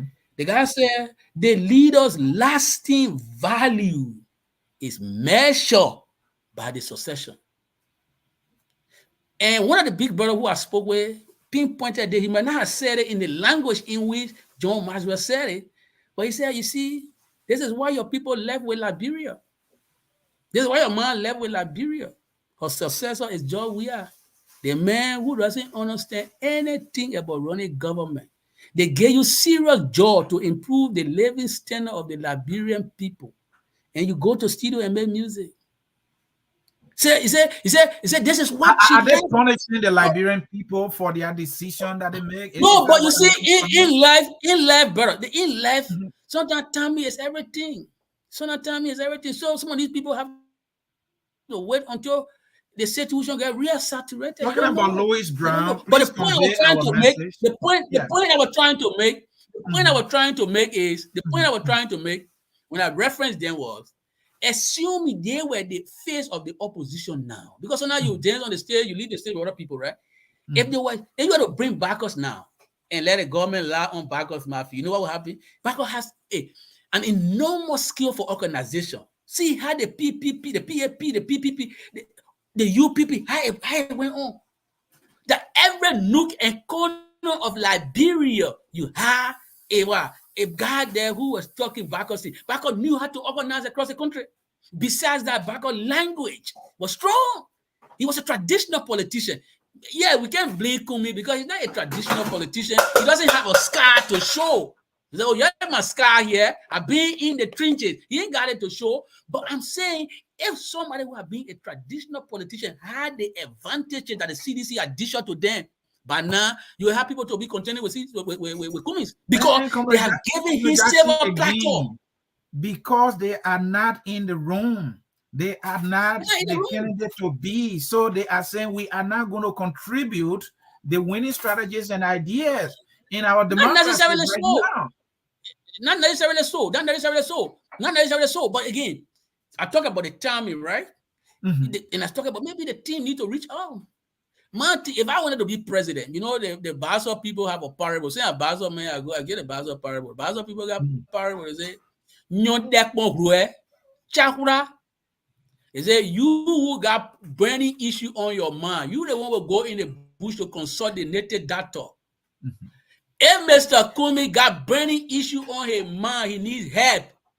He can't be sitting down in the room and hearing people you're talking inside. Are you speaking with certainty that he has never placed a phone call to this individual? Are you speaking with certainty? I don't know. I'm not in the room with him. Okay. I just saying to you that he will have to reach out in a serious way and say, look, gentlemen, I want collective leadership. Can we all work together? This is where I am. You got to see a genuine effort on his part, reaching out to these men and say, you can't help me. I got the resources. I need strategy. You all work together and make our country better. I agree. The last time I read something from Mr. Louis Brown, if I'm not mistaken, you follow him very well, more than I do. I think he spoke on the eloquence of silence. Yeah. Silence can become a dangerous thing, even though he tried to tell us that there is eloquence in silence. Can you tell us how this eloquence in silence is helping this republic? You know where we are, Jackson. The eloquence in their silence basically is the people are now seeing for themselves that everything the CDC was talking about was a mirage. The people, by their silence, the people themselves now can hear, it can discern. That's it. They say, oh, why would the rhetoric CDC you? President, we love Liberia. So the people say, okay, let's see the man who loves Liberia. The man loves Liberia, but he keeps the airport in total darkness. For the first time in the history of the country, airplane going to Liberia have to turn around. There's a man who loves Liberia. If you love any country like President Weah was forcibly claiming, you go, President Weah lived in America, in Paris, and other places. When you go to Charles de Gaulle Airport, that's the face of the people country. You walk in there, you walk in on glass. How can a man love Liberia? He ain't transform his own airport to something better. Look at Greg Ghana said, go see Ghana Airport, brother. You won't sleep inside. I'm not talking about Heathrow Airport in London. So this man who said he loved Liberia has seen many airports around the world. Here on the airport, he put it in darkness. That real love there, brother. You really think he really loved Liberia? So when people are eloquent in their silence, they're giving you opportunity for yourself to learn and see around you. You think they really love Liberia when the boss that can steal money and bring it and put it in the country? Who in the name of God? I mean, come on, man, brother. This thing is spectacularly stupid. That man who say he minister state, we go there and say, oh, if you say we steal, then we steal the money and bring it here. How can you entertain that kind of thought? How can you spread so utter gibberish in the public? Coming from CDC, big man. There's a man who managing the presidency. So what does it say? It says a lot about the CDC that if these are the caliber of people they brought in the cabinet, then you know we have a problem. The man will believe that he can steal money and bring it back so they justify. It's a problem. And one of the things I would say about this guy, because his friend, the High Court, Lester testified to it already, but the man was an assistant minister. You take a man with an assistant minister experience and make him minister of state. What do you expect? What is his academic qualification? Nobody knows. Maybe he got on the dry BSc. Today, our country is being run by maybe BSc. The people with master's degree in the cabinet, you can count them on your fingers. This is what you see, brother. The standard in the country have fallen so badly. So people who are now talking about the eloquence of silence, they're sitting down and looking and say, let's sit down and hear our people. When they feel the pain, maybe then we can all not talk together. But let's see. Because if we start talking, there'll be too much noise. They will not discern what is what. But right now, brother, do you need to tell somebody that Liberia's embassy in Washington, D.C., the ground that embassy is on, it represents the sovereign ground of Liberia. The last time any embassy was covered in grass, it has to take a private Liberian citizen to carry a construction company there to clean the place for us. With all the money the people are stealing, they can't clean embassy, yeah, brother. Private citizen got to go do gesture to clean the embassy in Washington, D.C. for we are government. It's a shame. Look, the country is at its lowest. That's why I think instead of Boakai people and myself disagree on Cummings business, we should all come together. Even Gongloe people, let's come together. Because these people who run the country, they're running the country in. The country is on an irreversible course of decline. As the country is declining, the standard all falling down to the ground. So we need to work together.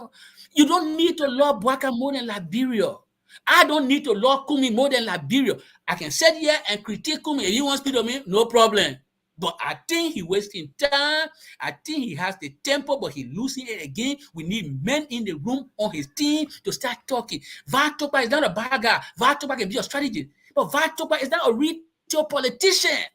They may live in America for all these long years. He participated 2 times in Liberian politics. He came to the lowest. What a chemistry he got with the people now that he got to be chief of staff. So God has to even intervene for his boat to come up, for coming to move him from behind him. But he was a liability. Look, what Liberia need? I may not like Snow, I may not hate Snow, but Snow is a retail politician. Let me tell you what I watched Snow do one time. We're running the campaign for Madam Sieh, and I'm in Bassa. I'm at the Atty Center, and I'm arguing against Liberty Party because I'm a founding member of Liberty Party, right? So I go back there to argue that Madam Sally is better than Bronski. It's a big debate. I'm on the other side with Gabriel Smith. Gabriel Smith was a representative on the party ticket. A big debate, intellectual debate. The whole place is packed. But I'm struggling. I'm making effort, but I'm struggling. And you say all about intellectual prowess. Then Mr. Snow came by. I'm talking Snow. I mean, he may not be a best politician, but he got his stuff. So Snow came by. He said, gentlemen, Mr. Jackson and Gabriel Smith, they argue already now. For me, I have to do long argument. Why we need Madam Sally for the second term. And so I will make sure that when I leave here, we have enough tea for people to drink. And I will make sure while leaving here, the tea will be so enough that I will not pledge. I am going to put $1,000 here, so we'll buy 1,000 United States dollar tea. And the guy did so skillfully. He said, and I will start, let's check for everybody to know that I'm talking the right thing. He said, 1, 2. By the time the man could reach 10, the whole place, everything that Gabriel and myself told, I think the both of guys said, let's know they start sinking in. So I'm telling you about people being retail and skillful in the environment.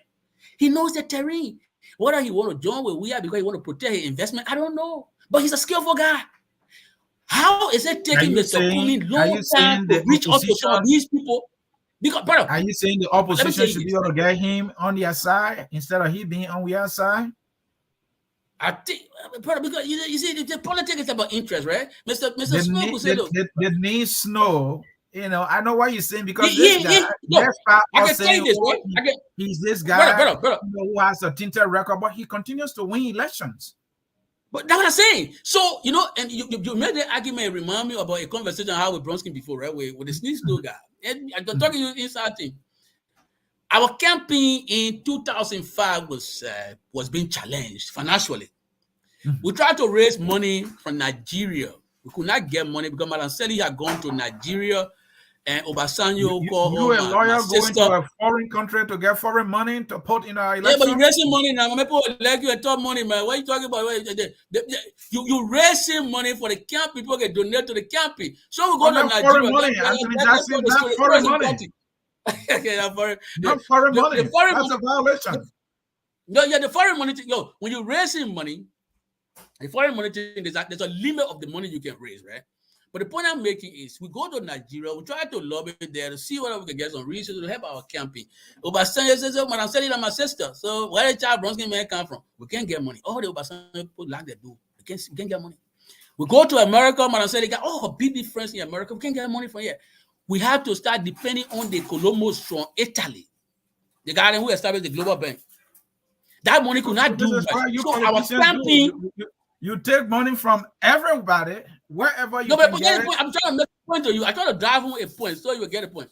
So our camping got stranded. So I go to the chief of my side in the house, and we said, Chief, the camping is stranded. How can we do this? Even the gas, we can't get gas for our car. I think we must need to speak with Mr. Snow. Councilor Bronski. He said, no. I said, I know you come up with all these things, but I'm not going to test that ball. Taylor Town, no ball, do a lot of stuff here. I can't test them, blah, blah, blah.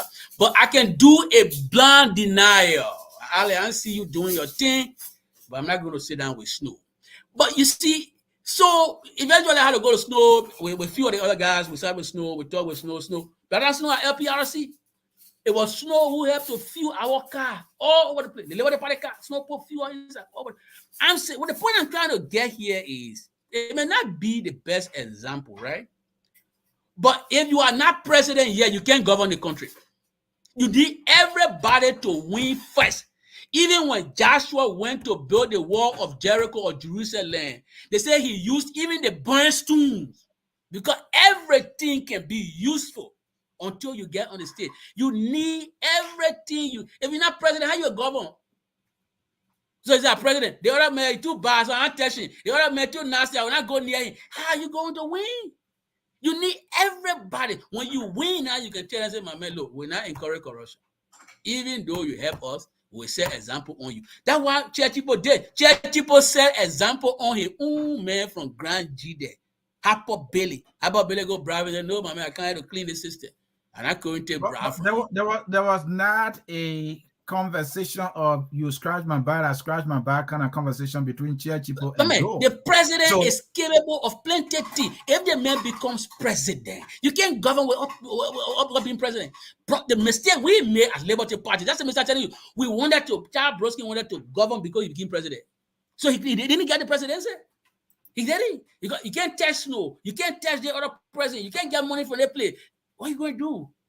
So the point here is, if you want to win, you must win first before you can govern the country. At this stage, I don't know. Mr. Snow is a rational man, and we any on because I just using as an example. He's a rational man. He will not want to take enormous risk owing to his investment in bombing and say, I will side with opposition. But there's a way that the opposition could befriend him, force friendship on him. So much that we ourselves say, no, man, I don't want to go there because he ain't coming friendly. You gotta employ all kind of strategy. Go to Cummings and go to the main house. Say, oh, Mr. President, we are here. Say, oh, is it Cummings that man today? But that's no guy. I know what I mean. Oh, gentlemen. So you got to force friendship on the man. The man is a retail politician, brother. You can't ignore him. You can't ignore. I'm just telling you, these are subtle strategies that politicians will employ because you need to get power before you govern the country. In the absence of that, you will just be taking the front row every time President Weah win. We'll go to the front row. These are the opposition leaders. You can take a seat in the front seat. Is that what you want? And finally, Anthony Jackson, we have to go here. What can the opposition do to defeat President Weah? The way things are right now, the CDC has the strategy, in my opinion. You were talking about Snow using the retail skills to turn things around. You see, McGill, the scholarships this guy is giving, and he's targeting specific counties where the votes are. He's giving out millions. He even came out with McGill's meal, the package Gary with a picture and President Weah picture on there. They are in the counties, they are visible, they carry on projects, they're dishing out money. The people might say, well, we're going with this team because we don't see the opposition here. How can the opposition turn things around to win? Final question, sir. The way I see it, like I was saying, right, you have to befriend everybody at this stage. Because you want power some kind of way. You need to now start pushing you need some behind the scene maneuver. Who are the people? Because everybody in politics has a friend, right? Everybody has some kind of friend. Who are those that Mr. Boakai believes in? Who can influence Mr. Boakai's decision? Who sees him last every day? If Mr. Boakai want to be tough, not to surrender his ambition, you need to talk to his friends that are close to him to make him to see reason for opposition unity. You need people who Mr. Gongloe can speak with all the time, who he consult regularly. So start telling him, brother, you know, you're passionate about the presidency, but the chances of becoming president, especially on empty pocket, is difficult. But can we not work together? And because you can help to change our country, even as Chief Justice of the country. But why can we not work together? Some things we gotta say to people. But my thing is, look, we have to be earnest in keeping the conversation about removing Weah. Gongloe can't tell me he got any kind of plenty of money. He has somebody who can really shake the money tree to camping in the nook. Gongloe comes from a progressive background, brother. This is a man who went to a high place. One of the things that made Gongloe popular was a rejection of the donation from Firestone when you were Minister of Labor. The people brought money here. They say that gift, Christmas time coming. The Christmas gift carry the people working on the plantation. They need it. I don't need it. That's the art of credibility. That's all that stuff. But when you're campaigning now and you want to get state power, you have to basically work with other people. And if you don't have the resources, we have to be able to tell you about Gongloe. You're passionate about Liberia. We want to change Liberia. The way to do it, Brother Gongloe, is to join this team. Mr. Cummings money that clean money. He worked hard for his money. He ain't stealing. You know, he's a good gentleman. He worked hard for his money. Bring him money. He can't bring him money and be second chance. So you work with him. to see whether we can gain the leverage. You cannot campaign all across Liberia, every nook and corner of the country to campaign. You know how much gas is that? I've been in the campaign before, brother. I helped to establish Liberty Party. I was there for us to campaign. I'm telling you, the struggle to even gas our car in 2005 was a massive challenge. Does Gongloe have all that resources to do this? I don't know, but if you got it, fine. But you don't want to participate for the sake of just participating and putting your name on ballot paper. You want to participate and make enormous impact. You want to win. And at this stage, anybody serious can win George Weah if they work together. If we have a coherent team, if we work collaboratively, we should be able to win Weah. Because Weah is his own undoing. Weah undermining himself. Mama, in a serious country, how many presidents around the world got studio that are going to all the time to make music? I don't know. I haven't Googled it yet, but I got to check. I don't think so. Where you guys people gave you serious job and you don't take it seriously? If we gave you a serious job like being president for our country to help improve the standard of living of the poor people in the country, when people are starving, people are dying of poverty in slum community, and you go into studio and making music, then you're not taking the job seriously. And if you are not taking the job seriously, we should retire you, brother. You got to take a back seat and sit down. So this is what I'm talking about. Even if Ms. Boakai, you love the president and you see the president, how he's being dragged on the ground. So are we going to force among ourselves and watch our country further decline on a Weah leadership for a second term? Is that what we're going to do? That we cannot compromise.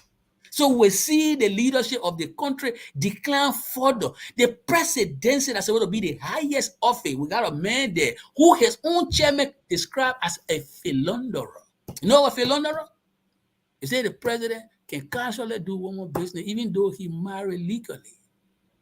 That's the what private morality of the president that is rotting and smelling that Mr. Moba Molu got to talk about in the public.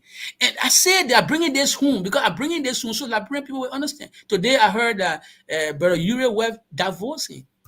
We don't know for what reason. There are people in the community say because the man, he always we are in the chasing all the ladies in the community. If the man can cheat on his wife and lie to his wife, why you think we stop him from lying to our country or cheating on our country? That's why in other places in the world, private morality is something known to people getting political power because charity starts at home. If you don't respect your wife, your children, how you respect the country? If you can't run your home like you and you can't manage your home, a wife gotta say no, let me go. Even if the public argument is incompatibility or temper, what does that mean? Is Mr. Ure a violent man? He has violent temper. But if he get violent temper, then he's not qualified to be president because presidency that leadership, and you got to be cool-headed in making decisions for our country. You see what I mean? So we come back to where the issue of his private morality. They are importing women all across from the sub-region, from Ghana, from Nigeria. They go to Jamaica resort. They having party every night, and the poor people have to go there in the morning to clean up the pool of vomit that they leave behind. Every night, poor people going to Weah, Jamaica resort to clean vomit because minister didn't go there. They just drink liquor and they vomiting all over the place. Mr. Boakai, is that the way we want to continue? We make official among ourselves and don't rescue the country image from this man who will import women from all the sub-region, have party every night, and they leave behind pool of vomit, and our poor people go and clean it from Jamaica resort? Is that what we want to see? Is that what we want to continue with? That, I said, Mr. Boakai is advanced in age, so let him concede. If he doesn't want to concede, no problem. Maybe it's time for us to minimize the internal bigger. So if there's somebody in the runner, we can support them. But I really believe earnestly that, with the stimuli not there again, I gave somebody, an example this morning, and the person was laughing and said, I said, you can go to organize free. I said, what old man Boakai thing is doing? It's like having an 80-year-old man falling in love with maybe a 16-year-old lady. Everywhere that kind of thing happens, people will get concerned. I said, well, Papa, what you do? You don't have the energy again, man. Relax. The same thing with the national polity. Liberia is at a very low place. Liberia is not like America where the systems are there, the structure is there. Biden doesn't have to stress himself too much. In Liberia, the president has to express himself or herself on everything in the country. The president has to come across having the mental, agility. You got to read volumes of paper. People got to explain things to you whole net. One of the things that's associated with old age is that people don't stay out too long. When you start getting old, now you start getting sleepy, or all that stuff. It's there, but but when I say it is old, I say, you let the old man Bennett. I like old man Boakai.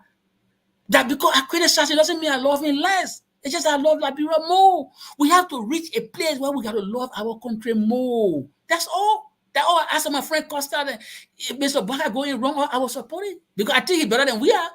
At least, so to speak, he's better than we are. Anybody better than we are, because the way I see we are drag the presidency in the ground in an undignified way is painful. Anybody who genuinely loves Liberia will concede. The people who behind we are, they see these things, they don't talk about it because it is the only way to flourish in the CDC. The only way to flourish in the CDC is for you to suspend your critical faculty. So you start saying that, we weaponize our base against the press. So where will let you?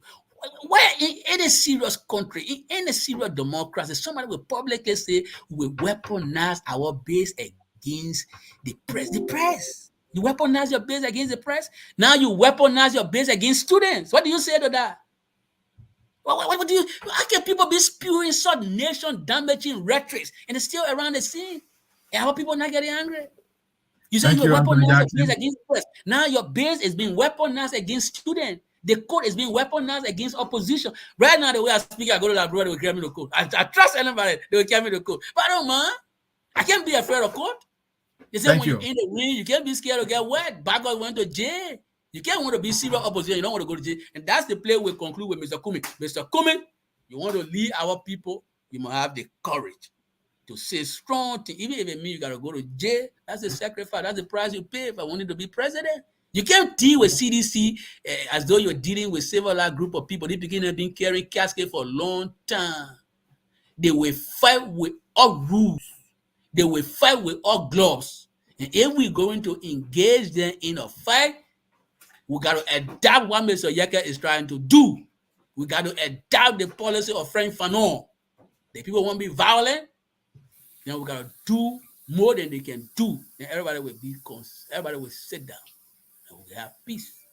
But I don't think that we should continue for our presidency to be the base. They drinking liquor at Jamaica Resort all day, the vomiting, the pool of vomit. Poor people got to go collect it and clean it. You're still suffering the people. Thank you. So that's the point, brother. So I think we need to work together.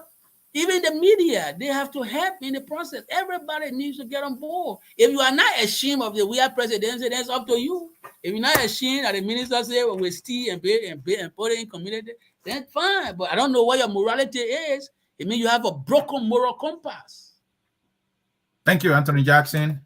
That was Anthony Jackson. I'll take a break and I'll give my closing for this broadcast.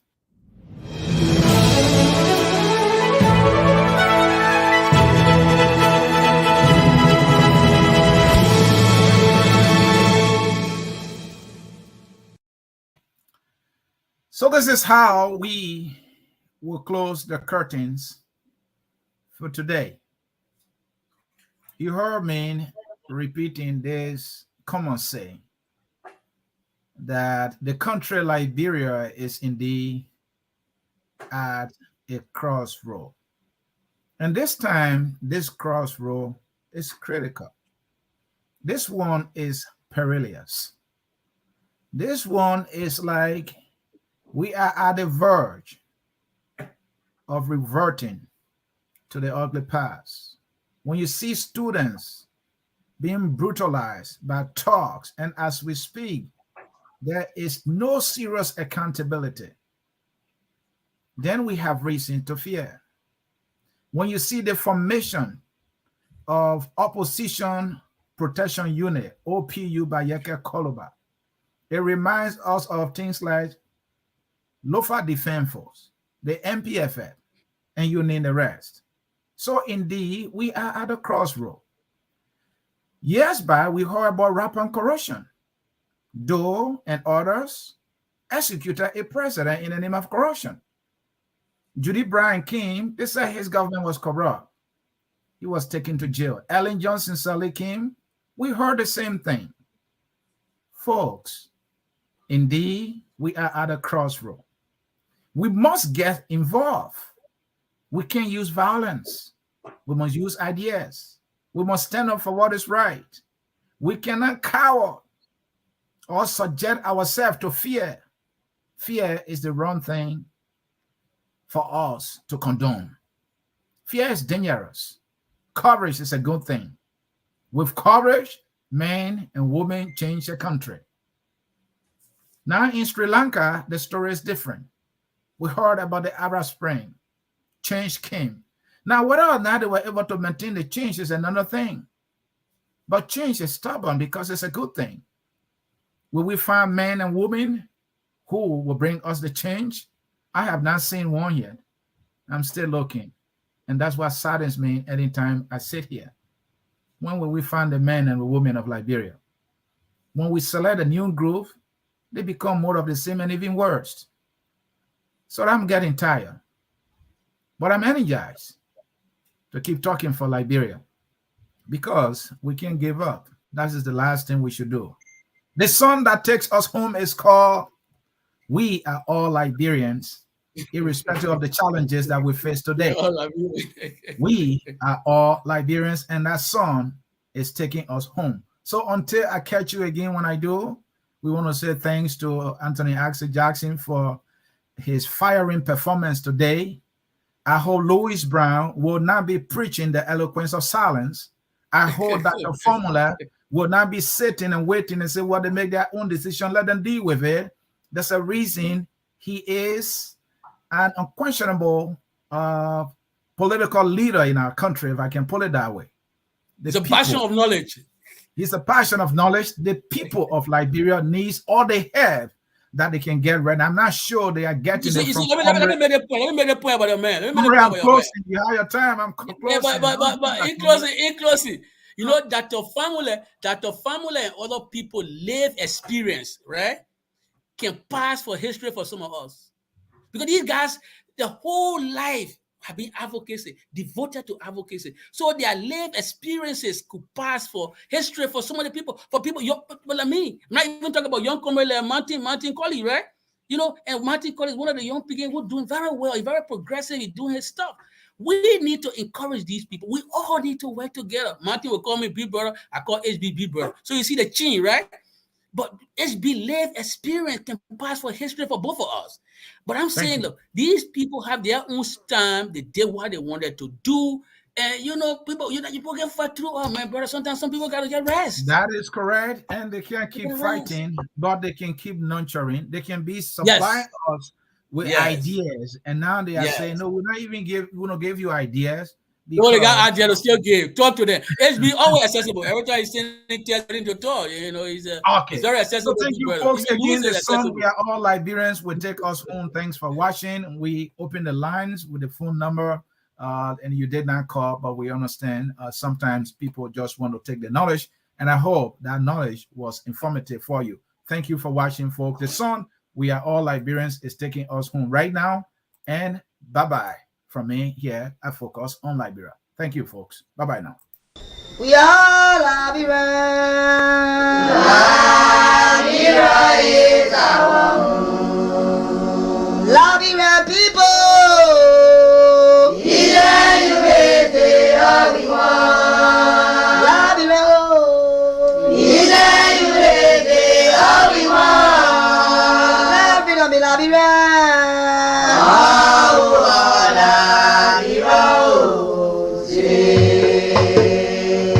Our Father, who art in heaven,